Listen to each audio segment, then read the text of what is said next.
नमस्कार, मैं हूं आपके साथ सुनील कुमार शर्मा और आप देख रहे हैं न्यूज जन आवाज। बेनीवाल ने की 1-1 करोड़ रुपए देने की मांग। जोधपुर से राजस्थान स्टेट हेड चित्रेश बोहरा की ग्राउंड रिपोर्ट। राष्ट्रीय लोकतांत्रिक पार्टी के राष्ट्रीय अध्यक्ष और नागौर सांसद हनुमान बेनीवाल ने महात्मा गांधी अस्पताल पहुंचकर घायलों से मुलाकात की और दिवंगतों के परिजनों को सांत्वना दी। उन्होंने मौके पर ही राज्य सरकार की कार्यप्रणाली और संवेदनशीलता पर गंभीर सवाल उठाए। घायलों की स्थिति का जायजा लेने के बाद सांसद बेनीवाल ने कहा कि इस हादसे में कई निर्दोष लोगों की जलकर दर्दनाक मौत हो गई और कई गंभीर रूप से झुलस गए हैं। उन्होंने राज्य सरकार से मांग की कि दिवंगतों के प्रत्येक आश्रित को 1 करोड़ रुपए की आर्थिक सहायता दी जाए। साथ ही घायलों का इलाज उच्च स्तरीय अस्पतालों में मुफ्त और समुचित रूप से कराया जाए। उन्होंने कहा कि इस तरह की घटनाओं के पीछे स्पष्ट रूप से लापरवाही और नियमों की अनदेखी है, इसलिए दोषियों के खिलाफ आपराधिक मुकदमा दर्ज कर सख्त कार्रवाई की जानी चाहिए। सांसद बेनीवाल ने कहा कि बस ऑपरेटर नियमों की अनदेखी करते हुए गैर अधिकृत तरीके से बसों को स्लीपर या एसी में परिवर्तित कर रहे हैं। उन्होंने कहा कि इस पूरे प्रकरण की व्यापक जांच होनी चाहिए और ऐसे सभी ऑपरेटरों पर कार्रवाई की जानी चाहिए जिन्होंने परिवहन नियमों का उल्लंघन किया है। सांसद हनुमान बेनीवाल ने सरकार पर सवाल खड़े कर कहा कि इस घटना से एक दिन पहले जब भारतीय जनता पार्टी के प्रदेश अध्यक्ष मदन राठौड़ की पत्नी पाली में बीमार हुई तो सरकार ने उनके लिए हेलीकॉप्टर भेज दिया, मगर इस बस हादसे में गंभीर रूप से झुलसे हुए नागरिकों को जोधपुर या जयपुर तत्काल एयरलिफ्ट करके लाने की आवश्यकता थी। जैसलमेर में सैन्य हवाई अड्डे पर सेना के हेलीकॉप्टर तथा चार्टर प्लेन भी थे, मगर मुख्यमंत्री और भाजपा के प्रदेश अध्यक्ष को इस आगजनी में झुलसे नागरिकों को लिफ्ट करने का विचार तक नहीं आया और 5 घंटे तक झुलसे हुए नागरिक तड़पते रहे, तब जाके वो जोधपुर पहुंचे। उन्होंने कहा कि सरकार पूरी तरह असंवेदनशील हो चुकी है। बेनीवाल ने स्वास्थ्य मंत्री पर भी तीखा हमला बोला और कहा कि वे भुलक्कड़ मंत्री है। उन्होंने आरोप लगाया कि जयपुर के सवाई मानसिंह अस्पताल में आगजनी की घटना के दौरान मंत्री 9 घंटे तक सोते रहे और 17 घंटे बाद पहुंचे। उन्होंने सवाल किया कि ऐसे गैर जिम्मेदार मंत्री से प्रदेश की स्वास्थ्य व्यवस्था में सुधार की उम्मीद कैसे की जा सकती है। राजस्थान स्टेट हेड चित्रेश बोहरा की रिपोर्ट के साथ देखते रहिए न्यूज जन आवाज। देखिए, कल जो जैसलमेर के अंदर शांति का चलती बस आपकी बैठ कर उसमें निश्चित रूप से सरकार का बहुत बड़ा फेल्योर है और भजनलाल जी देश के गृह मंत्री से मांग करते हैं कि इसमें कम से कम प्रिंसिपल सेक्रेटरी, ट्रांसपोर्ट कमिश्नर ऐसे लोगों को सस्पेंड करना चाहिए, एपीओ करना चाहिए। 2 इंस्पेक्टरों को एपीओ करके क्या संदेश देना चाहते हो? लगातार प्रदेश के अंदर पहले झालावाड़ के अंदर तीसरे स्कूल की छत गिरी, एसएमएस अस्पताल के आईसीयू के अंदर आग से बहुत से लोग अपनी जान गंवा बैठे और लगातार तीसरा हादसा।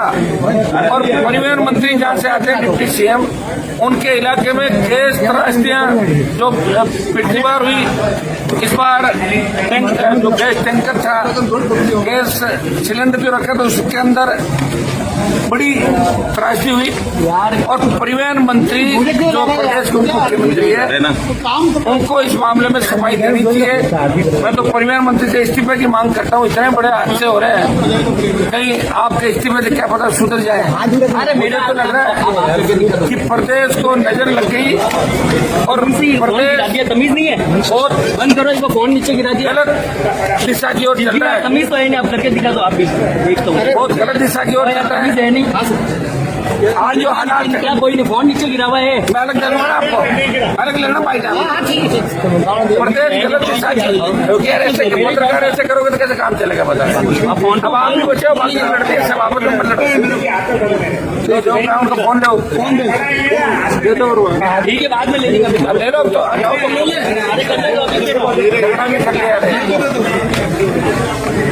सबसे पहले तो इसकी उच्च स्तरीय जांच करें, हाईकोर्ट के जस्टिस इसकी जांच करें। इस बस के अंदर जो आग लगी इसके कारण क्या थे? क्या पटाखे कारण थे? क्या एयर कंडीशन बस थी, इसमें शॉर्ट सर्किट हुआ? कौन से कारण थे? इमरजेंसी गेट इसका बंद था?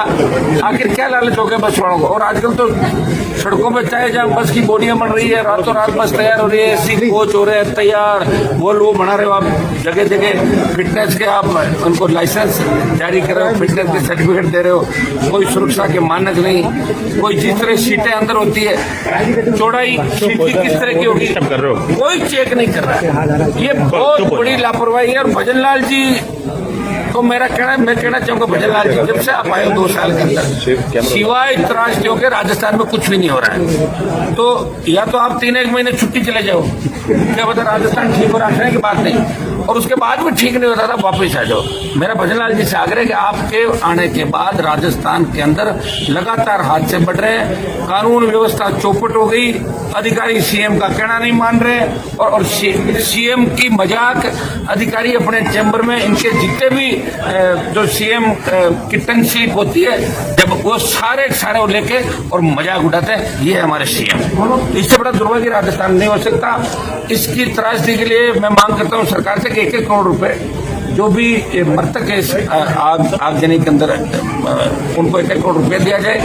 बाकी जो बचे हुए हैं इनका और अच्छी जगह इलाज कैसे कराया जाए, सारा सरकारी खर्च में इलाज हो, और आपराधिक मुकदमा उन लोगों के खिलाफ दर्ज हो जिनकी वजह से ये घटना घटित हुई। जब तक आप इस तरह कुछ लोगों को जेलों में नहीं ठूसोगे तब तक कानून का खौफ नहीं रहेगा। मौत होती रहेगी, लोग आते रहेंगे, नेता के फोटो खिंचाते रहेंगे, और नई बात 9 दिन बाद लोग भूल जाएंगे। यही हो रहा है इस देश के अंदर और प्रदेश के अंदर। मेरा आरोप है भजन लाल सरकार पे कि आप ऐसे नौसिखे कह रहे, इनके मंत्रिमंडल में ज्यादातर नौसिखे ही है, भोंदों की फौज कर रखी मंत्रिमंडल के अंदर इन्होंने। प्रेमचंद बैरवा भी आप जानते हो, इनका रशिया से लगाव ज्यादा है मंत्री जी, तो इनको रशिया भेज दो टूर पे, और ये 4 किसी और को दे दो। ये मेरी सीएम से मांग है। और यहाँ मैं मरीजों से मिला, उनके परिजनों से मिला, अब मोर्चे भी जा रहा हूँ। ये दिल दहलाने वाली घटना है। निश्चित रूप से राजस्थान के अंदर जो भविष्यवाणी हुई देश के अंदर 25 के अंदर बड़ी आगजनी विमान हादसे होंगे, वो बड़ी आगजनी राजस्थान के अंदर हो रही है, और सरकार का पक्ष मेरा ठीक नहीं भारतीय जनता पार्टी का, इतना ही मैं कह सकती। एयर एम्बुलेंस की बात भी किया सर। देखिए, एक मैंने आरोप लगाया था कि मदन राठौड़ की पत्नी, मदन जी हमारे बहुत नजदीक है मेरे, पुराने जब मैं बीजेपी में था, जब बीजेपी के खिलाफ बगावत करते थे, कभी रात को वापस आ जाते थे, कभी भाग जाते थे, कभी फार्म भरते थे, ब्लैकमेल करते थे कि मैं फार्म भरूंगा, हरा दूंगा, दिल्ली से मुझे फोन कराओ, फार्म उठाऊंगा। तो सौदेबाजी के अंदर माहिर है मदन जी। इनकी पत्नी बीमार हुई, हेलीकॉप्टर लेके आए, और थोड़ा सा ब्लड प्रेशर हाई लो हुआ, उसको हेलीकॉप्टर से ले गए। तो सेना के अंदर इतने अपने हवाई जहाज, हेलीकॉप्टर, सब आधुनिक तकनीक का पूरा बेड़ा जैसलमेर के अंदर है। ये चाहते तो इन लोगों को एयरलिफ्ट करके जयपुर या दिल्ली अच्छे अस्पतालों के अंदर सुविधाएं दी जाए। किस तरह 5 घंटे सफर करके लोग आए। तो मेरी मांग है कि यहाँ इलाज के अंदर प्रदेश अध्यक्ष, मंत्री और आम आदमी नहीं देखा जाना चाहिए। तो भजन लाल की पत्नी को हेलीकॉप्टर से ले जा सकते हैं, तो इन लोगों को भी एयरलिफ्ट करके दिल्ली या जयपुर के अंदर अच्छे अस्पताल में ले जाना चाहिए। इससे बड़ा दुर्भाग्य नहीं राजस्थान का। ये तो एक चीज में लगे हुए हैं कि मौका है चौका मार लो, और कांग्रेस वाले इसमें लगे हुए हैं कि 27 के बाद 28 हमारा है। वो यही कह रहे हैं 28 हमारा है, हम देख लेंगे। उससे पहले कांग्रेस से पूरे सिस्टम था कांग्रेस का, एक बार कांग्रेस एक बार भाजपा, ये त्रासदियां होती रहेगी। एनसीआरबी के आंकड़े बता रहे हैं कि राजस्थान देश के अंदर सबसे बड़ा महिला अत्याचार उत्पीड़न के अंदर, और सबसे ज्यादा महिलाओं पर अत्याचार हो रहे हैं, SC/ST पर अत्याचार हो रहे हैं। राजस्थान बदनाम हो गया, हर पेपर आउट हो रहा है, कोई सुरक्षित नहीं। और तो और अब तो बस ट्रेन और अस्पताल के ICU भी सुरक्षित नहीं, जहाँ आग लग रही है। इसलिए भगवान के भरोसे राजस्थान, इतना ही मैं कह सकती हूँ।